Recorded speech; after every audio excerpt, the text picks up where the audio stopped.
इस YouTube video का title कोई क्लिकबेट नहीं है, आई जेन्युइनली मीन इट। सबसे बड़ी गलती जो ज़्यादातर जेईई एस्पिरेंट्स कमिट करते हैं वो है ऑलराइट एवरीवन। तो इस वीडियो में हम एक बहुत ही ज़्यादा इंपॉर्टेंट चीज़ के बारे में, एक बहुत ज़्यादा इंपॉर्टेंट एस्पेक्ट के बारे में डिस्कस करने वाले हैं, जो कि आई पर्सनली फील ज़्यादातर जेईई एस्पिरेंट्स इग्नोर कर देते हैं। और जो स्टूडेंट्स यहाँ पर क्लास 10th में हैं उनके लिए तो बहुत ही ज़्यादा बेनिफिशियल होने वाली है ये वीडियो, क्योंकि तुम इस चीज़ को अगले 2 साल तक अप्लाई करोगे। पहले से ही अगर तुम इस चीज़ को अप्लाई करते हुए चलते हो तो तुम्हारी प्रिपरेशन में ज़मीन आसमान का अंतर आ जाएगा। इस चीज़ को अप्लाई करे बिना जो तुम्हारी प्रिपरेशन होती और इस चीज़ को अप्लाई करने के बाद जो प्रिपरेशन होगी, इसमें ज़मीन आसमान का अंतर हो जाएगा। और जो हमारे 12th to 11th ट्रांजिट कर रहे हैं उनको ये बात सुन के ऐसा फील होगा, अरे यार ये चीज़ पहले क्यों ट्राई नहीं करी। अब काफ़ी लोग क्यूरियस होंगे, भाई ऐसी क्या चीज़ बताने वाला है, ये इतना कॉन्फिडेंटली बोल रहा है कि बहुत सारे लोगों के जेईई प्रिपरेशन बदल जाएगी। इसके लिए मुझे बस थोड़ा सा प्लॉट बिल्ड करना पड़ेगा, ज़्यादा टाइम नहीं लूँगा मैं, तो बड़े ध्यान से सुनना मेरी बात। जब भी हम अपनी जेईई प्रिपरेशन कर रहे होते हैं तो हम ऐसा मानते हैं कि एक चैप्टर की थ्योरी के वीडियो लेक्चर्स देख लेना, उसके नोट्स बना लेना और उसका फिर जो भी हमारा प्रॉब्लम सॉल्विंग सेट है जो किसी कोचिंग ने हमें दिया या फिर हमने खुद चूज़ किया है उसको कंप्लीट कर लेना है ना, उसके सारे सवाल अटेम्प्ट कर लेना। This is what completing a chapter means. But ये पूरी तरह से गलत है। तो जो सेटिस्फैक्शन वाली फीलिंग होती है एक चैप्टर को कंप्लीट करने के बाद जो कि हमारे अंदर आती है, वो एक बहुत बड़े मिथ की वजह से आती है। एक चैप्टर को कंप्लीट कर लेने का मतलब सिर्फ ये नहीं होता कि उसके सारे वीडियो लेक्चर्स देख लेना, सारे सवाल बना लेना और उसके नोट्स बना लेना। फिर कंप्लीट करने का क्या मतलब होता है? Listen to me very carefully. एक चैप्टर तुम्हारा तब तक कंप्लीट नहीं होता जब तक तुम उस चैप्टर के चैप्टर वाइज टेस्ट में 10 में से 9 सवाल या फिर 8 सवाल ना बना पाओ। I will repeat it again. अगर तुम एक चैप्टर के 10 में से 8 या 9 सवाल बना पा रहे हो तो हम कंसिडर करेंगे कि ये चैप्टर तुम्हारा कंप्लीट हो गया है। इस बात की इंपॉर्टेंस को और समझाने के लिए मैं कुछ एग्जांपल्स देता हूँ। तो यहाँ पर देखो, अलग अलग स्टूडेंट्स होते हैं, वो अलग अलग लेवल्स पे लर्न करते हैं। कुछ टाइम पहले मैं पर्सनलाइज्ड कोर्सेज लेता था NDX करके, है ना, जहाँ पर मैं स्टूडेंट्स को 1-to-1 चैप्टर पढ़ाता था। पर्टिकुलरली मैथ्स के कैलकुलस का कोऑर्डिनेट का कोर्स निकाला था, तो उसमें 10 स्टूडेंट एट अ टाइम मैंने लिए थे। तो सारे स्टूडेंट्स एक वीडियो लेक्चर से अलग अलग लेवल पे सीखते थे। कुछ बिल्कुल नहीं सीख पाते थे, बहुत ही कम सीख पाते थे, है ना। वीडियो लेक्चर में अगर 10 बातें डिस्कस करी हुई हैं तो उन्हें सिर्फ एक बात ही ढंग से समझ आई है। और कुछ ऐसे होते थे जो 10 बातें बहुत अच्छे से सीख जाते थे, सारी की सारी। तो हर स्टूडेंट अलग अलग लेवल पे लर्न करता है। ये डिपेंड करता है कि कितने इन्वॉल्वमेंट के साथ तुम प्रॉब्लम सॉल्विंग कर रहे हो या फिर कितने इन्वॉल्वमेंट के साथ तुम वीडियो लेक्चर्स देखते हो, और भी काफ़ी सारे फैक्टर्स के ऊपर जो कि मैं इस वीडियो में डिस्कस नहीं करने वाला।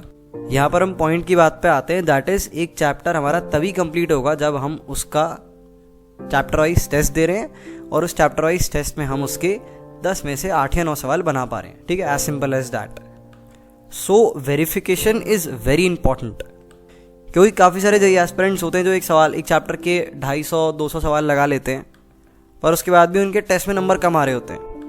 और सबके अलग अलग रीजन होते हैं ना। किसी का कोई रीज़न होता है, कोई सिली मिस्टेक ज़्यादा कर रहा है, कोई कैलकुलेशन मिस्टेक ज़्यादा कर रहा है, किसी के कंसेप्चुअल एरर्स है, किसी ने रिवीजन नहीं किया है। तो तुम्हारे लिए जानना बहुत ज़रूरी है कि तुम कौन सी गलती कर रहे हो। क्या तुम रिवाइज ढंग से नहीं कर रहे हो? क्या तुम सिली मिस्टेक्स बहुत ज़्यादा करते हो? क्या तुम भाई सवाल को ऑन टाइम कंप्लीट नहीं कर पाते हो? क्या स्पीड इशू है तुम्हारे लिए? डिपेंडिंग ऑन तुम किस तरह के इंसान हो, डिपेंडिंग ऑन तुम्हारी लर्निंग टेंडेंसीज कैसी हैं, तुम उन सवालों से सीखोगे जो भी तुमने अटेम्प्ट करे हैं, 200 सवाल या थ्योरी की वीडियोस देखी हैं, और अकॉर्डिंगली तुम इनएफिशिएंसीज डेवलप करोगे, है ना। तो सबके साथ अलग अलग रीज़न होते हैं। इसके लिए ये बहुत इंपॉर्टेंट है कि रेगुलरली हम चेक करते रहें, भाई मैं कुछ गड़बड़ तो नहीं कर रहा, कोई ऐसी चीज़ तो नहीं है जो मैं गलत तरह से कर रहा हूँ और करता चला जा रहा हूँ। जनरली जेईई एस्पिरेंट्स ऐसा नहीं करते हैं। जो क्लास 10th में हैं या 11th to 12th ट्रांजिट कर रहे हैं, बहुत ज़्यादा इंपॉर्टेंट चीज़ है, ध्यान रखना। जब भी कोई चीज़ करो, कोई चैप्टर कंप्लीट करो, मेक श्योर करो कि तुमने ढंग से कर लिया है। और ये मेक श्योर करने का तरीका ये नहीं है कि भाई इसके मैंने सवाल लगा लिया, वीडियो लेक्चर देख लिया। इसका मेक श्योर करने का तरीका ये है कि इसके चैप्टर वाइज टेस्ट दिए जाएं प्रॉपरली। और अगर उस चैप्टर वाइज टेस्ट में लेस से 10 सवाल है, तुम्हारे 6 सही हो पाए, तो एनालाइज करो, है ना, कि ये 4 सवाल क्यों गलत हुए, और एक और बार टेस्ट दो। तब तक देते रहो जब तक तुम्हारे उसमें से 8 में से 9 सवाल सही नहीं हो पा रहे हैं। और जो भी तुम एनालाइज करो, है ना, लेट से 6 सवाल तुम्हारे सही हुए 10 में से और 4 सवाल गलत हुए, तो समझो कि ये 4 क्यों गलत हुए हैं। क्या ये टफ थे? क्या कंसेप्चुअल दिक्कत थी? क्या रिवीजन नहीं था? क्या कोई फॉर्मूला भूल गया था? क्या स्पीड दिक्कत थी? और इंडिविजुअली उस दिक्कत को सॉल्व करने की कोशिश करो।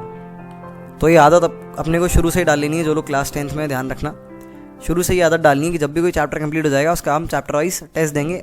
मैं सजेस्ट करता हूँ कि 10 सवालों का टेस्ट काफ़ी है ना। ये 10 सवाल कहाँ से मिलेंगे? मार्क्स ऐप करके एक ऐप है जो कि तुम्हें प्ले स्टोर पर मिल जाएगी, उसका लिंक भी मैं एक बार डिस्क्रिप्शन में डाल दूंगा, तो उसे डाउनलोड कर सकते हो। वहाँ पर तुम कस्टम टेस्ट क्रिएट कर सकते हो, 10 सवालों के 15 सवालों के, है ना, टाइमर लगा के टेस्ट देने हैं अपने को। और जब भी एक चैप्टर अपना कंप्लीट हो जाए, you are suppose to verify क्या ये तुम्हारा ढंग से कंप्लीट हुआ है। अगर तुम्हारे 10 में से 8 से कम सवाल सही हो रहे हैं तो रीटेस्ट दो, और हर टेस्ट की लर्निंग को कॉपी पे लिखो। बेसिकली हर टेस्ट को एनालाइज करना इज़ वेरी इंपॉर्टेंट, है ना। इनको हम माइक्रो टेस्ट बोल सकते हैं क्योंकि छोटे छोटे टेस्ट हैं ये। तो जो भी इनएफिशिएंसीज आ रही है, कंसेप्चुअल दिक्कत है, तो उस चैप्टर की थ्योरी को दोबारा जाके रेफर करो, है ना, और अगले चैप्टर की थ्योरी थोड़ा ढंग से देखो, जिससे अगले चैप्टर में ये दिक्कत ना हो। So what I mean to say is verification is very important. तुरंत सतर्क हो जाओ जब तुम्हें फील हो जाए कि तुम कुछ गलत कर रहे हो। और जो लोग क्लास 10th में है या 12th में है, पहले महीने में ही तुम्हें अपने आप को इस तरह का इंसान बना लेना है जो कि बहुत ज़्यादा गलतियाँ नहीं कर रहा है ना, बहुत ज़्यादा बड़े लेवल की गलतियाँ नहीं कर रहा है। छोटी छोटी इनएफिशिएंसी सभी की जेईई प्रिपरेशन में होंगी, क्योंकि कोई परफेक्ट स्ट्रैटेजी या फिर परफेक्ट तरीका नहीं होता है ना। हर समय हम बेटर हो सकते हैं, बट स्टिल जो मेजर गलतियाँ होती है उनको अपने को नहीं करना है।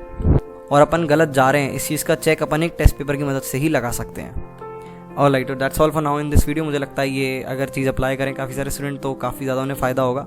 सही टाइम पे उन्हें पता चल जाएगा वो गलत जा रहे हैं, तो आई थिंक तुम अप्लाई करोगे। That's all for now in this video. अगर तुम्हारी कोई मेजर प्रॉब्लम है जो तुम अपनी जेईई प्रिपरेशन में करेंटली फेस कर रहे हो, tell me in the comment section में। ज़्यादा से ज़्यादा कमेंट्स को रिप्लाई करने की कोशिश करूँगा। दैट्स ऑल फॉर नाउ, मिलते हैं अगली वीडियो में।